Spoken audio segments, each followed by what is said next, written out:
Today I've got Rumbidzai. Rumbi has got so many hats. I'm so excited today. She's an author, she's a solicitor, she's a mom, she's a wife, she's a transformational coach. We can be here all day. But you've gone through a lot, and yet looking at the amount of things you've achieved for you to be where you are. Or what's powerful about what you're saying is considering what you went through, the fact that we're here talking about the experience which are so traumatizing like that. That's a sign that you've grown through what you went through. Yes. And to me, that's an aspect of emotional intelligence. And remember, we said our topic for today is we grow through what we go through. Yeah. Now, in life, I was even just reflecting the other day when I had my eldest son in final year of university. And it was such a shame that you got pregnant. And so I was in a lot of trouble again. Trouble with my parents, trouble my now husband's family. There was a whole lot of stuff going on. But through that, I studied. I did my dissertation for my final year at law school. I wrote my exams. Yes. I passed my degree very well. I wrote my finals. Like, my stomach was here. I was in my third trimester, and I was writing like very this. resilient. Yeah. And then I thought to myself, that girl is resilient. Wow. That girl is that strong. Little girl, yeah. That girl is powerful. Yes. She was able to give birth to another human being, finish her exams. Yeah. And, she was able to graduate with the rest of her team and pass, and with her cohort. But all she carried for doing that was shame. You are someone who is embarrassing. You're an embarrassment. Yet you are a strong, resilient woman. Wow. And it was only yesterday that I looked at that picture of myself in the library, almost full term, when my son was graduating. In the library? In the library. And I was saying, look at you, well done. And I was speaking to my younger self and saying, you did good. Wow. Wow. No, honestly, well done, Rumbi. I know we haven't touched on what you've achieved or who you are now, but still on what we were talking about. Remember, our audience, people who are probably, as we speak, going through what you went through, but through your story. What advice would you give? Say there's that little girl, a 7-year-old, or that's a mother who's probably saying to her child, listen, you shouldn't dress like that. If you get raped, don't blame anyone. What advice would you give to us as mothers in terms of how can we encourage our children to sort of address the emotions of the traumas they're going through as we speak? I would say to create environments that are safe for our children to be able to speak to us, to be able to come and say, Mom, this happened to me, and not to be afraid to say it, and not to victim blame and victim shame. Yeah, because I've ended up inadvertently just always helping victims, and there's a lot of victim blaming from the 7-year-old who says, my stepbrother raped me. Oh dear. Or why should a little child not be allowed to wear shorts in their own home? Why should they not feel safe in their own home? But where a child is blamed because of the actions of a grown man, and that little 7-8-year-old, I've heard people, educated people, mental health professionals, people who know about safeguarding, but perhaps in our setting, in our culture, there's this culture of saying that child is very naughty, which is that child is very naughty. Yes. That child is the one who is seducing men because they've dared to say something happened to me. So we need to create a space where we can listen, where we can hear what people are saying, where we can even tell the signs. Where you see a child is a bit promiscuous, don't be quick to judge them. Try and find out what's going on. Try and talk to them and ask them. Who try touched to get her? to the bottom Don't of it. hit her and say, you naughty, what are you doing? No, Yes. no. Find out from her what happened. Speak to them. So create that dialogue and that safe place where they won't feel that they are to blame and it's their fault and they are demon possessed. Because even in Christian settings, it's that child has got a demon, that child has got a demon of prostitution, or that child is, so there's a lot of labeling, a lot of victim shaming. So that's one thing that I would say that we need to believe. Yes, when and a people lot of tell us, overlooking some of the situations or signs of abuse. So I think, actually you're right. And I think that safeguarding, as in even educating our own children. Yes or no. Even from a very young age, normalizing what they can accept, what they cannot accept. Yeah. And making sure that they actually start setting boundaries. Yes. No matter who is in their life, what is acceptable in terms of what can anyone do. No matter how close you are to them. Yeah. You might say, it's on the ankle. But then if the children need to be able to see when something is inappropriate. I remember, you're so right, Katie. I remember I went to Zimbabwe and I've got a little niece. And so she went to play at someone's house where there were men there. I freaked out. I actually have PTSD from my own personal trauma. So she was my little age and around the same age. And I said to my mom, why are you allowing her to go there? She said, she's just gone to play. I said, no, she can't. We must go and fetch her. And I said, she's not safe. I was totally panicking. So she then came and I said, come here, I want to talk to you. And I said to her, never allow anyone to touch you. Never allow anyone to do this. If anyone ever does, if anyone lays a finger on you, you must come and tell me, or tell your mom, or tell your dad. And then she said to me, oh, Tete, you are talking about child sexual abuse. Oh dear. Yes. Oh, that's so sweet. And she started telling me everything. She was schooling me. Oh. So I said, oh my gosh, where did you learn this? And she said, at school. And I said, oh, they've taught you. So she said, yes. So, and this is in Zimbabwe. So I was so happy that there is education. People are actually, they're having, because she goes to boarding school. Okay. So she's been taught. And she says, if anyone dares, I know exactly what to do. Do you know the number for Childline? And so she knew exactly what to do when you don't know what to do. Yes. So things have really progressed and moved on. And I think there is a lot more awareness. But we need to continue doing more. We need to continue doing that. Yeah. And I also think we need to start telling our children some of the signs. Simple statements like when an adult is asking you for something that you're not sure. Yes. If they say to you, but don't tell your mom. Yes, exactly. Simple statements like that. I think our children need to be able to see that there's something wrong in some of the statements which may seem okay. Yes. That's true. Oh, that's true. Oh, that's good. I've actually learned a lot as a mom in terms of how we can sort of educate and protect our children from some of the experiences. Moving on. In terms of just generally growing through what you go through. You've told us about the Girl in the Mirror book, such a powerful story. And you went on to talk about the pastor in church. Do you think religion has played a very strong part in enhancing your emotional intelligence? As in, do you think it was entirely because the pastor raised it to your awareness? Or what are your thoughts on that? For me, personally, religion did play a massive part. And I think that's why my books are all based on Christian biblical principles. I don't know if I would have ever actually thought about it, because I just thought it didn't matter. I didn't actually think that there was anything that impacted me. And as intelligent as I was, a person with a law degree who's a professional, I still hadn't figured it out by 38. So I don't know when I would have or how I would have.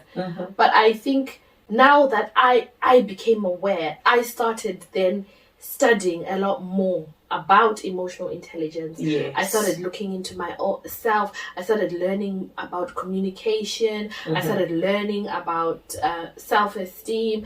I just started spreading. So I enhanced. So my journey started with a spiritual encounter. Yes. And I received counsel, but I also went on to get secular counseling. Okay.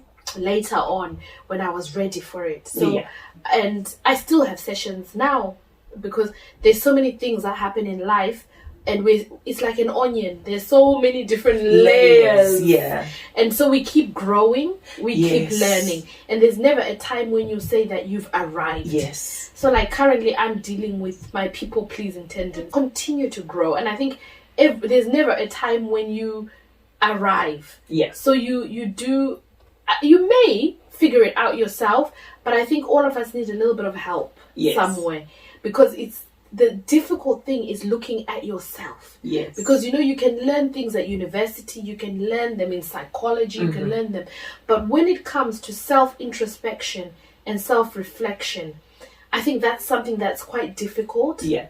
I think that's the most difficult part in emotional intelligence. Yes. Because if you have a false sense of self, then there is no way you're going to change. Yeah. Because you're changing a wrong person. Yeah. Yes. Yeah. And sometimes I feel like there's certain times when even simple things like pride, ego can actually mask your sense of self. Yes. To an extent where instead of looking into yourself with an open mind, that pride is sort of blocking you from reaching out to yourself. Yeah. And I think that's quite interesting about emotional intelligence. You mentioned about people-pleasing tendencies. What is it? Tell me more about it. That's quite interesting. It's interesting, isn't it? Yeah. So I've that mirror at that time it wasn't ready, but now a few years later I was ready to reflect on it, and then I realized that my people-pleasing came from that need. Yeah. And so I've now had to learn and how to create healthy boundaries, how to look after myself, how to make sure that I rest, how to make sure that I don't go into overdrive in that attempt to solve everything and to be needed and to create and to have perfection in certain areas. So that's an area that I'm currently dealing with, because I think we're always dealing with certain areas. I think we all deal with that, you're right. Yeah. And I think sometimes you can't please everyone. No. And yet that need to be acknowledged. You're right, as in it can get in the way that sometimes you end up not even having boundaries at all. Yeah. Because it's all about other people. Yeah. And yet that's not bad, as in it's okay to think of other people. Yes, but I think it's okay to balance. You have to balance. It's okay to know what you can and what you can't do. And to be allowed to. I mean, I remember when my family were saying, "Mom, you need to rest." And then I said, I have to allow myself to rest. I have to give myself permission to say, I'm taking time out and I'm resting. Yes. And it's something that I had to learn, which is really strange. Yeah. But I think a lot of mums, especially moms, we go through that because we're juggling so many different things. Yes. And so we put ourselves being last. a mum is a full-time job. It's a full-time job. Yeah, and then you add everything else that we have. So it's something that as we go learning, as we are going through stuff, as we are growing, even from a perspective of mother to mother, it's important to take time to rest, take time to look after yourself, to make yourself a priority, Yes, to make yourself a priority. Because you have to be in a healthy state of mind for you to be then available for to other people. Else. Yes. Yeah. Oh, that's amazing. Yeah. What I like from what you're saying is, in terms of back to the emotional intelligence theme, you've actually shown me how that sense of self, that self-awareness has helped you navigate the negative emotions, being in control of them, and that's changed you to become a better person. Because I understand you have achieved a lot. personally, I know you as someone who's a go-getter. When you think of wanting to achieve something, you know, like how we always describe a lion, as in you get into that beast mode, Yes. and you know that something is going to be done. Yeah. You've run RBM solicitors. We did that 365, Yeah. and 365, by the way, was a program, which was a coaching program, which encompasses 365 as in all the aspects of the parents and the children we're working with. Yeah. And you did it so seamlessly. And you have a lot of knowledge, which I think in terms of emotional intelligence is when you actually use your self-awareness and self-regulation to make an impact to the community around you. Now, because I know even in lockdown, your organization, you were going out of your way, giving food to the people, apart from you being a mom, and apart from you being a Christian, where you run the Freedom Ministries as well, which is always available to help people in terms of, I always call it pies, as in physical, intellectual, emotional, and social. Okay. So you help them in that aspect. Yeah. Tulia, which is initially the organization that I run, it was Migrant Family Support, but we rebranded and called it Tulia, which is a Swahili word which means to settle, and that's an aspirational term. Okay. So, because when we were working with our branding team, they said Migrant Family Support. Yes. They said to me, "Do migrants like being called migrants?" Yeah. So I said, I don't know. It sounds They're like just a label, called migrants. isn't it? Yeah. A And they said migrant. your name is already labeling Yeah. the people that you're serving. Yes. What is their aspiration? Oh. And I said, to settle. They said, okay, so let's look for an aspirational name that says what they want to achieve. Oh, that's interesting. So that's how we came up with the name Tulia, which means to settle in Swahili. So Swahili is also the mother language for African Bantu language. So we didn't want to identify it with one group of people like a Zimbabwean name, or we wanted it to be encompassing, embracing. Yeah. So initially we started off Universal, serving just migrants from Africa, but now we serve migrants from whoever is a migrant. Oh, who that's needs nice. legal advice.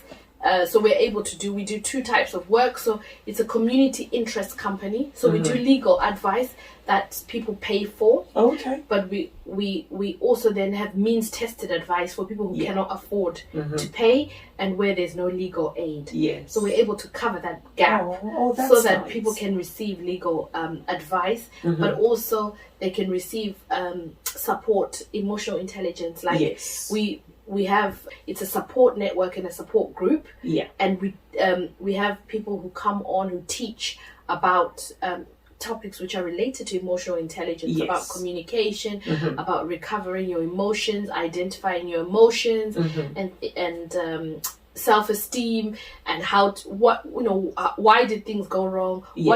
How did you contribute? What can you do better? How can you grow from this? So you grow what you go through. You grow through what you go through.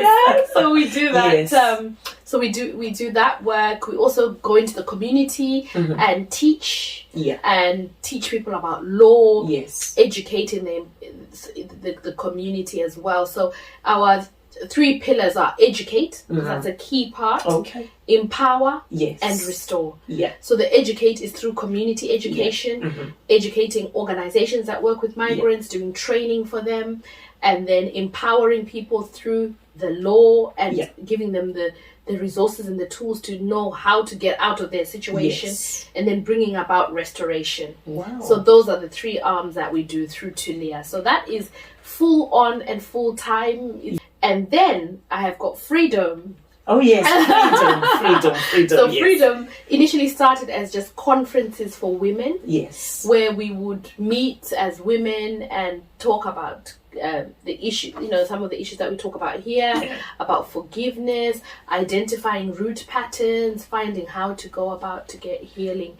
And so you continue on to do conferences and raise awareness and help people individually, transforming them through the Word of God. So one-to-one coaching, and also working with young women, young girls. Why did you call it freedom, if you don't mind me asking? It's from the inspiration for freedom is from the word of God, that he who the Son sets free is free indeed. Okay. And so when I found out my root, I was so excited, like, oh my gosh, I feel free. Like, I felt free after my own discovery and journey. confronting yes. I felt free, and I wanted to spread it to everyone. So that's where freedom came from. Freedom. So it's free to be me, free from shame, free from guilt, free from unforgiveness, free from the burden of like responsibility of things that are not even your fault, free of bitterness. Freedom from anger. Freedom from all those negative emotions. And then to embrace the positive joy, peace, and peace of mind. Those are things which are priceless. They're priceless. And yet, if you don't have your emotional intelligence to actually realize that it starts from with you. It starts with you. Because any situation can create that lack of peace depending on the mindset that you have as you're dealing with it. Rumbi, you're so powerful. What I like from what you're saying is from that little girl on the mirror. Girl in the mirror. Which is that little girl. Yes, that little girl. You actually rose. But what I like as well is from that little girl, you still grew up.